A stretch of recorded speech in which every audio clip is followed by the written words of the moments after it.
നമസ്കാരം, മലയാളി വാർത്തയിലേക്ക് സ്വാഗതം. യൂത്ത് കോൺഗ്രസ് സംസ്ഥാന പ്രസിഡന്റ് രാഹുൽ മാങ്കൂട്ടത്തിലിന് കഴിഞ്ഞ ദിവസം കോടതി ജാമ്യം അനുവദിച്ചു.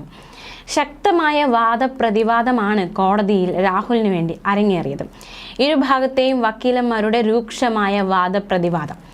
സെക്രട്ടേറിയറ്റ് മാർച്ച് കേസ് കോടതി പരിഗണിച്ചപ്പോൾ രാഹുലിന്റെ ജാമ്യത്തെ പ്രോസിക്യൂഷൻ എതിർത്തു. രാഹുൽ പോലീസിനെ ആക്രമിച്ചെന്ന വാദം പ്രോസിക്യൂഷൻ ഉന്നയിച്ചു.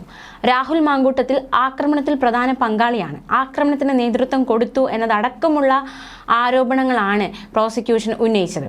ജാമ്യം നൽകിയാൽ തെളിവ് നശിപ്പിക്കുമെന്നും ജില്ലാ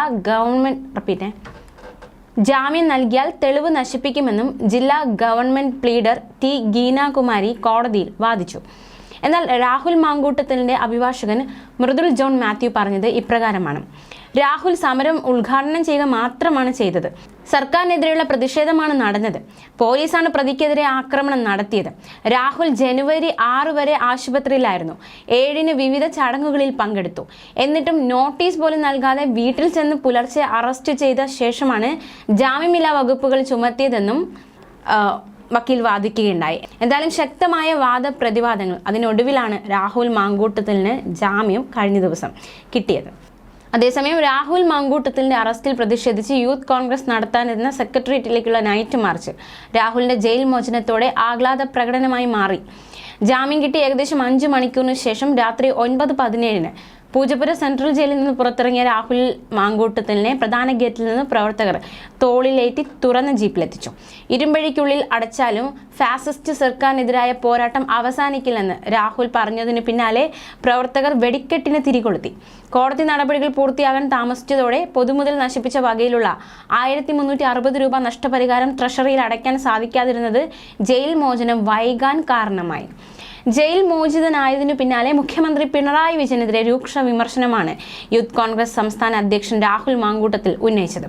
കിരീടം താഴെ വയ്ക്കണമെന്നും ജനങ്ങൾ പിന്നാലെയുണ്ടെന്നും കേരളത്തിന്റെ രാജാവ് ഓർക്കണമെന്നും പിണറായി വിജയന്റെ പേരെടുത്തു പറഞ്ഞ് രാഹുൽ മാങ്കൂട്ടത്തിൽ പറഞ്ഞു.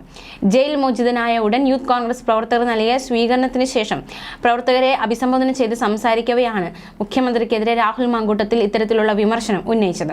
9 ദിവസത്തെയല്ല, ജീവപര്യന്തം ജയിലിൽ ഇട്ടാലും ഫാസിസ്റ്റ് സർക്കാരിനെതിരായ പോരാട്ടത്തിൽ ഒരടി പോലും പുറകോട്ട് പോകാൻ കേരളത്തിലെ യൂത്ത് കോൺഗ്രസ് പ്രസ്ഥാനം ഒരുക്കമല്ല. എത്രയൊക്കെ ഇരുമ്പഴിക്കുള്ളിലാക്കിയാലും പ്രവർത്തകരെ കല്യാശ്ശേരി മുതൽ തിരുവനന്തപുരം വരെ തല്ലി ഒതുക്കിയാലും നാടിനും ജനങ്ങൾക്കും വേണ്ടി യൂത്ത് കോൺഗ്രസ് നടത്തുന്ന പോരാട്ടത്തിൽ നിന്ന് ഒരടി പോലും പിന്നോട്ട് പോകില്ല എന്നും രാഹുൽ മാങ്കൂട്ടത്തിൽ പറഞ്ഞു. കഴിഞ്ഞ 9 ദിവസവും അതിനു മുമ്പും നിർലോഭമായ പിന്തുണ നൽകിയ എൻ്റെ അമ്മ ഉൾപ്പെടെയുള്ള ഈ നാട്ടിലെ മുഴുവൻ അമ്മമാരോടും മുഴുവൻ മലയാളികളോടുമുള്ള നന്ദി വരും ദിവസങ്ങളിൽ ശക്തമായ പോരാട്ടത്തിലൂടെ പ്രതിഫലിപ്പിക്കുമെന്നും രാഹുൽ പറഞ്ഞു.